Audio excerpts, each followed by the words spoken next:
Thank you, Mr. Chairman. Mr. Chairman, is the second most senior member of the Pennsylvania House. I'm grateful to the number one most senior member of the House, Chairman Oliver, for beginning the deliberative process today. The cultural wars of the 1960s have long since been over. This bill is not about young students getting high. This bill is about sick people getting healed, both directly from the medical benefits of marijuana for their diseases and indirectly by lessening the pain so that people do not fear to take needed medications. House Bill 1393 has many benefits for Pennsylvanians. First, and most importantly, it allows people legal access to marijuana with the written recommendation of their doctors for the treatment of a disease or treatment of pain of diseases or conditions. Second, by creating a legal system for the limited distribution of marijuana, it breaks the link between marijuana and exceedingly dangerous drugs like heroin and cocaine. Marijuana will not be a gateway drug for those who get it through a legal system. As you will hear later today, there is even doubt from certified addiction counselors that it is a gateway drug for those who get it through the existing illegal system.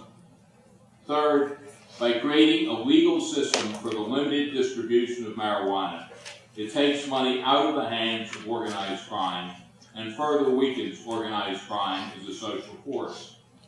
Fourth, in order to strictly regulate the distribution of marijuana for medical purposes and to generate revenue for the Commonwealth, House Bill 1393 provides for the payment of the standard sales tax on the sale of medical marijuana, payment of an annual fee and registration for all who use medical marijuana, and payment of an annual fee and registration for any nonprofit that is chosen by the state to sell medical marijuana.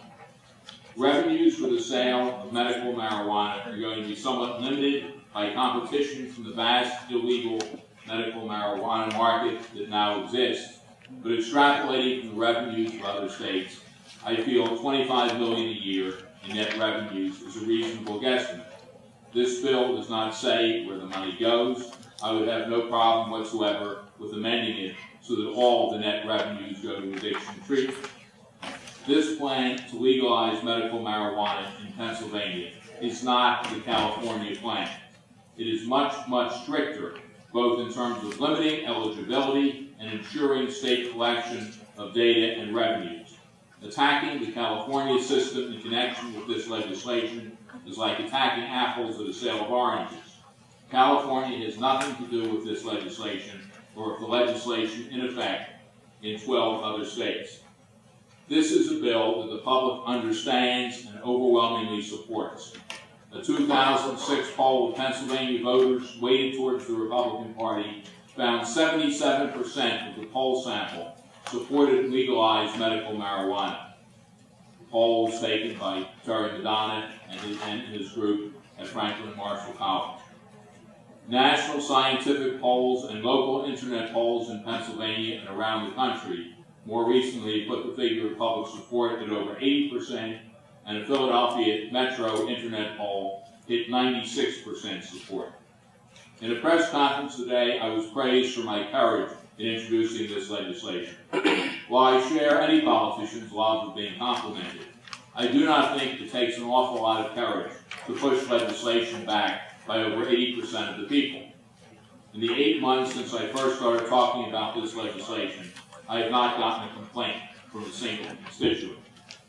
In the 1960s, the general picture of a person who smoked marijuana was a young person interested in getting high.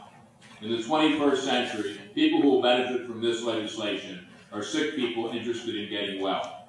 In 1937, when Congress first began the process of making marijuana illegal, a dissenting voice was heard from a doctor active in the American Medical Association, who argued that marijuana was a necessary form of treatment in some cases. That is still true today. I welcome the public interest in this legislation and the interest shown in it by members of the committee.